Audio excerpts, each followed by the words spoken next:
nation so rich in football history, one World Cup win somehow seems inadequate. England is overdue for another triumph, having reached their pinnacle way back when they won the 1966 World Cup.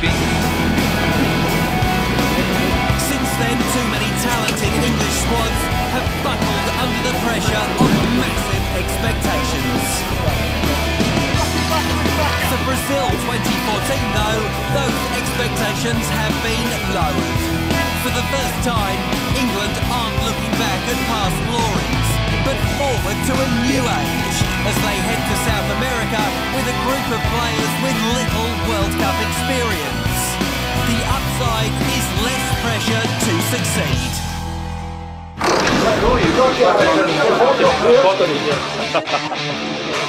Head coach Roy Hodgson's first task in charge was to negotiate Euro 2012, and many viewed a quarter-final exit to Italy as a success, given there was so little time to prepare for the tournament. There isn't that luxury this time around.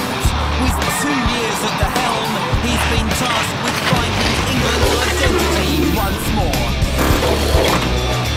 And where his side looked well-drilled and defensive early on in their qualifying campaign, the emergence of youngsters such as Andros Townsend, Daniel Sturridge and Raheem Sterling providing England with added spark in the latter stages. We bemoaned the fact, I think, a couple of years ago of where's the youth, where's the exciting players who are going to create chances, score goals for us, and we've watched them all come in and step up and play great games. I think these young boys are coming in without any fear and really adding something to the squad. So it's up to us now, it's up to every individual to state your claim.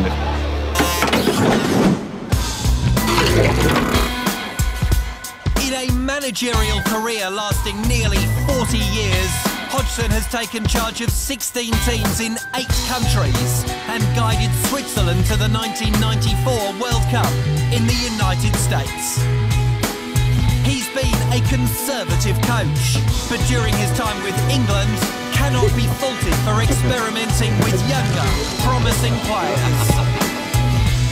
With so few caps amongst their younger stars, Hodgson has a tough job, not only picking his 23-man squad, but finding the chemistry between them that will pay dividends on the pitch. One man Hodgson has brought in to help with that is sports psychiatrist Steve Peters, to prepare the players for the rigours of tournament football. Well, I think you need to understand, Steve Peters can't help you to do a Cruyff turn better or hit a 40-yard pass any more accurate than you can do it, but what he can do is he can help you to learn, what goes on inside your head. He can help you with your preparation. In 2012, the England national team was in disarray. The controversy surrounding the side's loss of coach and captain still raged, and many of their key players were approaching retirement, while too few new names were considered good enough. But 6 wins and 4 draws was enough to see England top Group H ahead of Ukraine. A resolute defence conceding just 4 goals. Testament to Hodgson's organised and disciplined backline. The Three Lions dropped the bulk of their points away from home with draws against Poland, Montenegro and Ukraine. Surprisingly, their game in Kiev was the only time their attack failed to score. Since then, the England team has been constantly evolving, handing out several debuts in defeats to Chile and Germany in friendlies, Hodgson continuing to explore his options. But if they can maintain the momentum they built through qualifying, England can cause trouble in Brazil.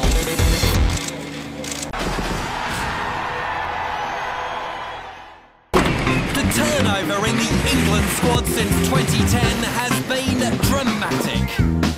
The trouble for England, though, is that the leading contenders for places have been continuously changing. Hodgson has a number of selection choices to make based on club form. At the back, Manchester City's Joe England's number one, while Gary Cahill has stepped in to become England's main man in defence. Plying his trade with former captain John Terry at Chelsea, Cahill has made giant strides to become the only sure starter in defence for his country. Alongside him, Everton captain Phil Jagielka offers England added experience. But Manchester United's Chris Smalling and Phil Jones are likely to be the future, and also offer cover as fullback for Liverpool's Glenn Johnson. Left back is Hodgson's biggest headache, with Chelsea's Ashley Cole and Everton's Leighton Baines, with Southampton's Luke Shaw a late contender. Cole's time as one of the best left-backs in the world is coming to an end. And though 18-year-old Shaw would be a wild card, he'd be an exciting backup who should make the position his own for years to come. Manchester United's Wayne Rooney is still England's best player and is more than capable of breaking Sir Bobby Charlton's scoring records for both England and Manchester United by the end of 2014. But who supports him is up for debate. Offering power and flair is Liverpool's Daniel Sturridge, with Manchester United's Danny Welbeck providing the versatility and pace that England sorely lack. Sturridge is coming off a hot 2013-14 campaign with Liverpool that saw him bag over 20 goals, second only to his teammate Uruguayan Luis Suarez. If England need goals, Sturridge is their man.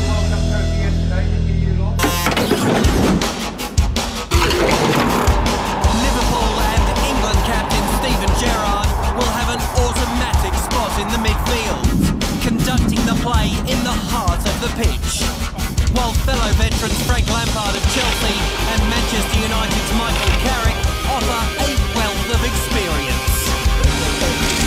But knocking on the door has been Gerrard's teammate at Liverpool, Jordan Henderson, Arsenal's Jack Wilshere and Southampton's Adam Lallana as a more attacking option. Wilshere has been brought as England's future in the middle for a number of years now, but off the back of good seasons, all three are in contention for a spot. While out wide, Arsenal's Alex Oxlade-Chamberlain and Liverpool's 19-year-old Raheem Sterling have shown they have the pace, flair and dynamism to run the wings for the Three Lions. Everyone's been working hard in training, trying to impress the manager, but at the end of the day, you know, the club form's going to get you in.